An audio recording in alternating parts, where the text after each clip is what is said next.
you're currently in the course, okay? So then that's when an application would be available to you.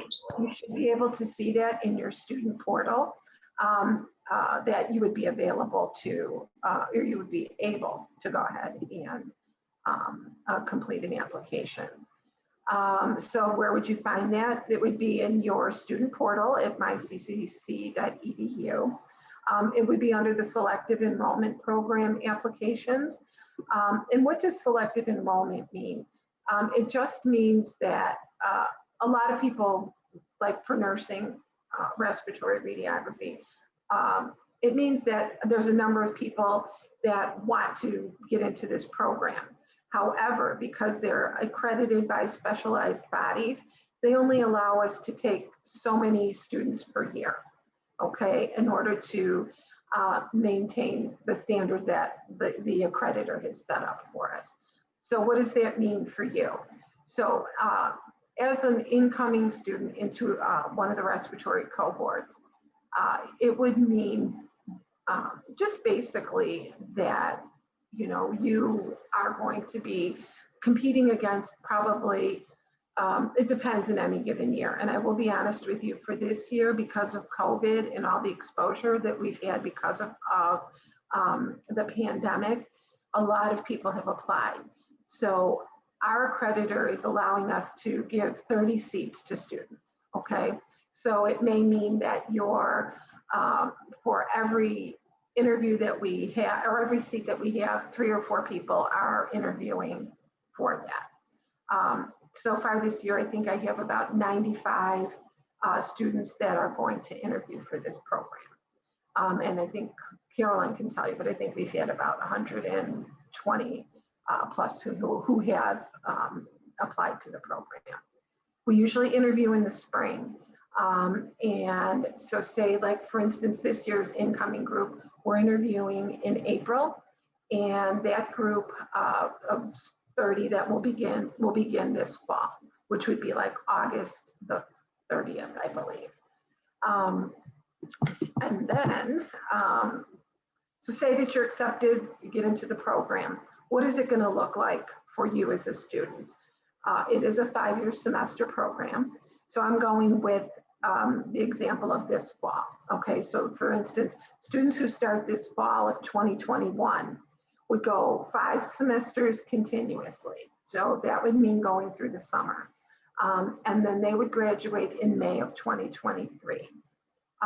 Once you graduate, you'd be ready to test, usually by, the school usually graduates around May 15th. So usually by the time the paperwork and everything gets into the database, students usually test by June the 1st.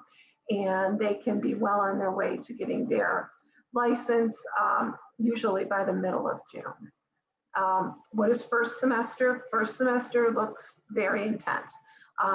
At this point, we're not sending you out to clinical as of yet. We would have you in class, basically working on lots of theory and doing lots of skills.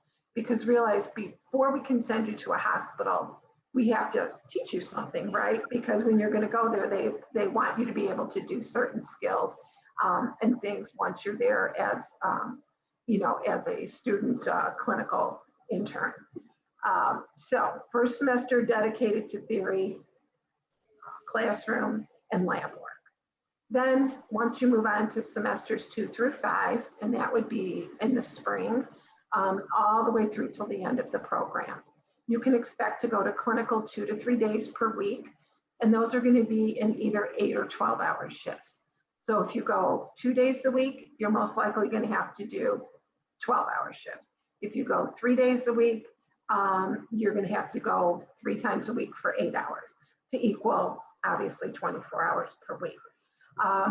Lots of students have questions for me as to, well, why would I not everybody do 12-hour shifts? Realize we are at the discretion of our clinical partners. If their hospital works a 12-hour shift, then we obviously like us to be able to, you know, model what they do. So some hospitals do 2 12 hours, some you'll be doing 3 8-hours. And that's, purely what they offer to us. They come to us and say, we have X amount of things available or shifts available. And then we, have to fill our students into that. So again, semesters 2 through 5, you'll still be coming to class, and that'll be, depending upon the semester, it'll be 2 to 3 days per week. Okay. Lots of questions I get all the time about, is it part-time? Can I just take a class here and there? No. As I talked about, the accreditor, which is for us called COARC, that's the Commission for Accreditation for Respiratory Care. We have to offer this as a full-time program. Currently, we only have day classes that usually go from, the earliest we usually start is around 8 a.m., usually going till about 3 o'clock. Okay. Another question I've had most recently, this is not an online program. Although we are remote currently, the expectation is that, we will be going back into the classroom probably sometime very, very soon. So it is not an online program. We were only remote because the accreditors allowed us to do that during COVID-19. Another question I get is about study time. How much study time is needed for this program? So in general, ballpark is about 30 hours per week in addition to your class time. So you're going to come to classes. First semester is really packed pretty tightly with courses. And you will be, the time it's going to take you to study the material is about 30 hours per week. So that does seem a little bit overwhelming, but please realize we have lots and lots of support in this program for you. We have peer tutors, we have faculty tutors. As faculty, we have office hours. We have, again, once we'll be back on campus, we have open labs. We have a dedicated lab in the college on the 7th floor, which is in the room number is 7011. So once we do get back on campus, we will be having open houses like in the fall. So, please take advantage of that, because what we always do is we have our open house right outside of our lab. And then when it's done, you're able to go in and, oftentimes we have students that are there and you're able to view the lab. You can engage with the students as well. Okay. Let's see, we talked about how to apply. Okay. Another question, biggest question I usually get is how much, what are the costs of this program? So I have the cost printed up here, and I can send the sheet out as well for this. Usually it's, since I said it was a 5-semester program, it's about $1,800 per semester. You can use financial aid. The summer session though, that one isn't as expensive. It's usually around $900, which sometimes, some years it may or may not be covered by financial aid.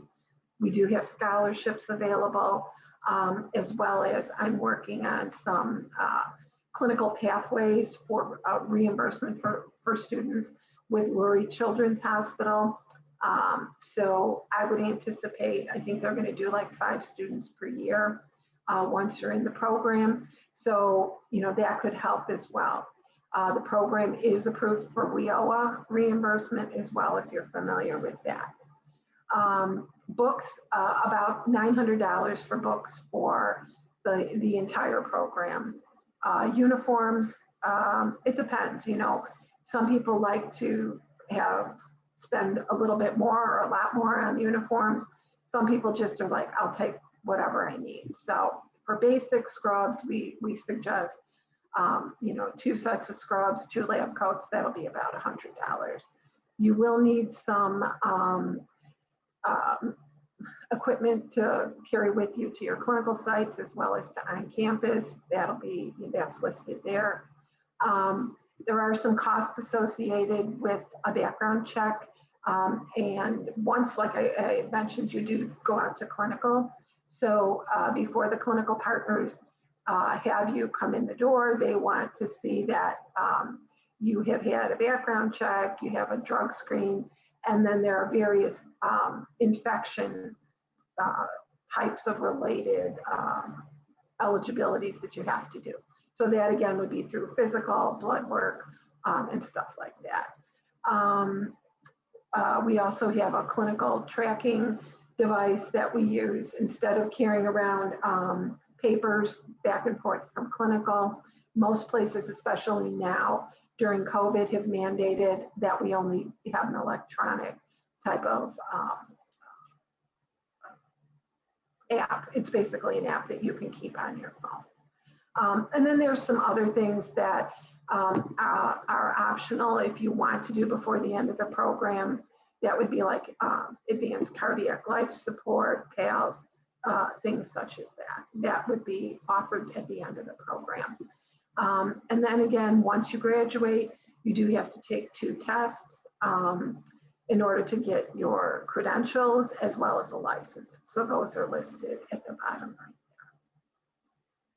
there. Okay, I think that's it. I do have some other resources for you, but you know, I can pass those along and those can get posted.